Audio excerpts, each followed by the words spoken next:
Issue of shares at premium. ध्यान से सुनो, कल हमने जो टॉपिक किया था वो था इशू ऑफ शेयर्स एट पार।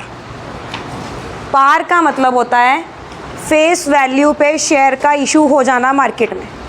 10 का है 10 का खरीदोगे, 100 का है 100 का मिलेगा, 1000 का है 1000 का मिलेगा। अब तो ये प्रीमियम क्या है? प्रीमियम होता है amount received by the company over and above the face value of the share. ठीक है, प्रीमियम 2% है, 5% है, 10% है, डिपेंड करेगा। पार वैल्यू और इशू प्राइस दोनों में डिफरेंस हो सकता है, क्योंकि शेयर्स पार पे भी इशू होते हैं और प्रीमियम पे भी इशू होते हैं। प्रीमियम का मतलब क्या हुआ? Let us suppose face value of a share is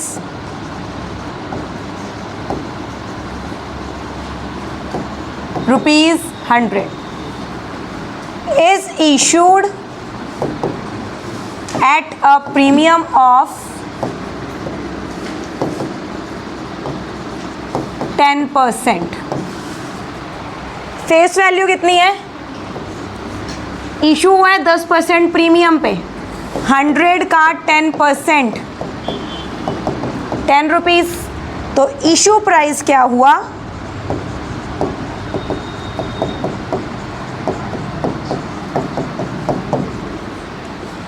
समझ गए? अब शेयर तुम्हें कितने का मिलेगा? 100 का नहीं, 110 का मिलेगा। अब बात करते हैं लमसम पेमेंट की। लमसम पेमेंट का मतलब एक साथ अमाउंट का मिल जाना। अगर मैंने शेयर को 100 का इशू किया है, चाहे मैंने 110 का इशू किया है, अगर मैं लमसम पेमेंट डिमांड करूं तो कंपनी सिर्फ 2 एंट्रीज पास करेगी, ओनली 2। पहली एंट्री क्या होगी? Bank account debit to equity share application and allotment account. ये सीन कब होगा? जब कंपनी सारी पेमेंट एक साथ मंगवाएगी। अगर 10,000 शेयर्स हैं, 100 रुपीज़ का 1 है, तो कितने हुए यहाँ पे? ठीक है, सारे पैसे मैंने कितने बार में मंगवाए? एक बार में। नेक्स्ट एंट्री क्या होगी? Equity share application and allotment account debit to equity share capital account. सारे पैसे सीधा कैपिटल में चले गए। अगर तुम्हें अमाउंट विद प्रीमियम मिलती है, अब ध्यान से सुनना, तो यहाँ पे 10,000 शेयर्स को 110 से मल्टीप्लाई करोगे। लिसन अगेन, अगर तुम्हें अमाउंट विद प्रीमियम आ रही है या शेयर प्रीमियम पे इशूड है, तो अमाउंट कितनी मिलेगी? कितने शेयर्स थे? 10,000। एक शेयर का अमाउंट 110, तो यहाँ पे किससे मल्टीप्लाई करोगे? 110 से।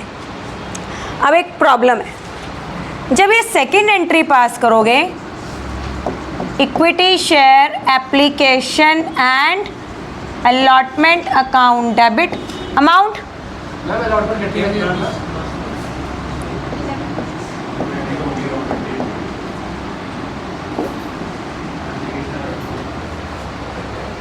ठीक है, 11 लाख रुपए हो गए। पर प्रीमियम की अमाउंट कभी भी कैपिटल के अकाउंट में नहीं जाती। आई रिपीट, प्रीमियम की अमाउंट कभी भी कैपिटल अकाउंट में ट्रांसफ़र नहीं होगी। याद रखना इसको। क्या करोगे? To equity share capital account. Capital में बच्चों हमेशा फेस वैल्यू ही जाएगी। समझ गए? फेस वैल्यू कितनी थी? 100 रुपीज़। 100 रुपीज़, तो क्या करोगे? 10,000 इंटू 100। अब एंट्री तो करेक्ट नहीं है, ऊपर 11 लाख नीचे 10 लाख। एक अकाउंट और ओपन होगा जिसको बोलोगे टू सिक्योरिटीज़ प्रीमियम अकाउंट। कितने शेयर्स थे? एक शेयर पे प्रीमियम इंटू 10। मेरी बात समझे?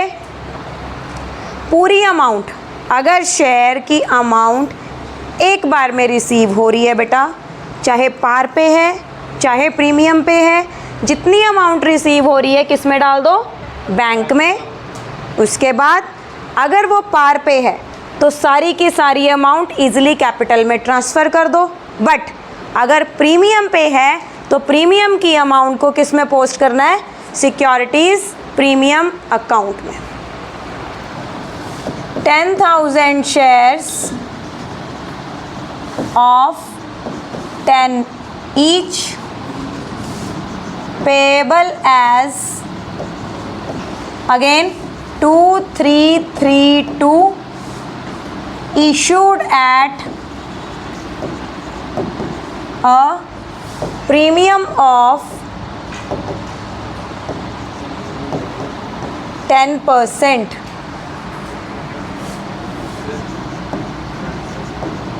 Payable with allotment. अब क्वेश्चन को सुलझाना सीखते हैं। 10,000 शेयर्स, 10 रुपये का एक। 10 रुपये को कैसे डिवाइड किया? Application 2, allotment 3, first call 3, second call 2। ठीक है, कितने का हो गया? 10 रुपये का। अगर मैं कहूँ शेयर पे 10% प्रीमियम है, बेटे कितने का प्रीमियम हुआ? 1 रुपये का। क्या बोला उसने? Payable with allotment. यहाँ पे कर दो 3 + 1। अब क्वेश्चन क्या स्टेटमेंट दे सकता है? 10,000 shares of 10 each issued at a premium of 10%, payable as follows 2432। यहाँ पे लिख देगा इंक्लूडिंग प्रीमियम। ठीक है बेटा, जहाँ पे ये वर्ड आ गया इंक्लूडिंग प्रीमियम, प्रीमियम को प्लस करके लिख लो पीछे, अदरवाइज तुम करोगे वहाँ पे मिस्टेक। ठीक है, प्रीमियम को इंस्टॉलमेंट से अलग कर लो, नहीं तो मिस्टेक हो जाएगी। सपोज करो क्वेश्चन नहीं बताता कि प्रीमियम कहाँ पे पेएबल है, कुछ नहीं बताता, एप्लीकेशन पे है, अलॉटमेंट पे है, फर्स्ट कॉल पे है, सेकंड कॉल पे है, तो आपको क्या करना है? उसको अलॉटमेंट के साथ डालना है। Premium is always payable on allotment according to default rule, but if the question specifies premium is payable on application, premium is payable on first call, premium is payable on second call, तो आपको उसके हिसाब से उसको deal करना है। समझ गए? अदरवाइज कहाँ पे करोगे? अलॉटमेंट पे। अब एंट्रीज में डिफरेंस देखो। चलो पास करो first entry, bank account to equity share application account. Amount क्या आएगी? इसकी सेकेंड एंट्री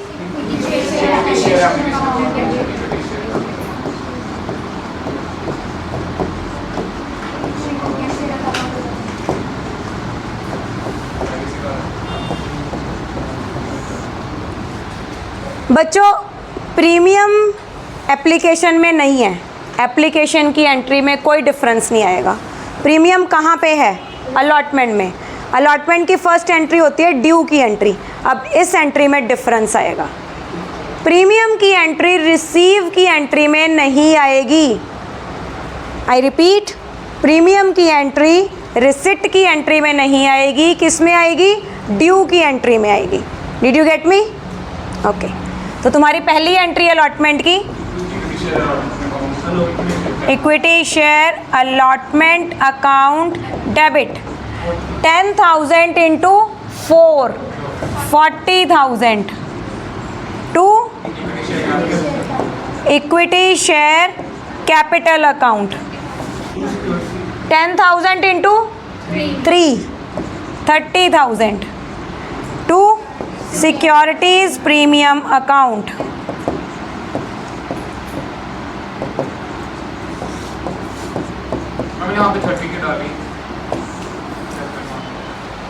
प्रीमियम की अमाउंट कैपिटल में नहीं जाती। अलॉटमेंट कितने की थी? तो कैपिटल में 3 रुपये जाएंगे, ना कि 4 रुपये जाएंगे। 1 रुपी जो है वो सिक्योरिटी प्रीमियम में जाएगा। दोनों केसेस में शेयर का प्राइस ले लो 100 रुपीज़। इधर भी 100, इधर भी 100। इधर ले लो 10% प्रीमियम, तो 10% प्रीमियम से 100 रुपये में कितने ऐड हो गए? 10 रुपीज़। तो यहाँ पे शेयर का इशू प्राइस क्या हो गया? 110। Payable 20 on application, 30 on allotment, 30 on first call, 20 on final call. ठीक है, तो यहाँ पे पहली entry bank account debit to equity share application account. इधर भी एंट्री सेम। दूसरी entry equity share application account debit to equity share capital account. Same for this case. Security premium मैंने मेंशन नहीं किया कि कहाँ आएगा, तो कहाँ आएगा? अलॉटमेंट पे आएगा। तो वो क्या बन जाएगा? 30 + 10। इस केस में अलॉटमेंट की entry equity share allotment account debit. यहाँ पे अमाउंट कितनी आएगी? 10,000 into 30 to equity share capital account, same amount. अब यहाँ पे एंट्री का फर्क आएगा। क्या आएगा? Equity share allotment account debit. यहाँ पे कितने आएंगे? 4 लाख। ठीक है, to equity share capital account 3 lakh to security premium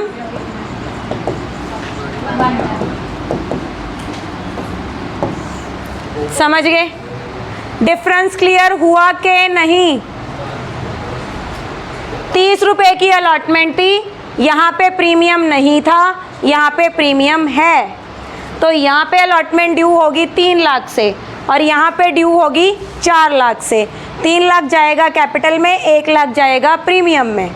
bank to equity share allotment 3 lakh, bank to equity share allotment 4 lakh.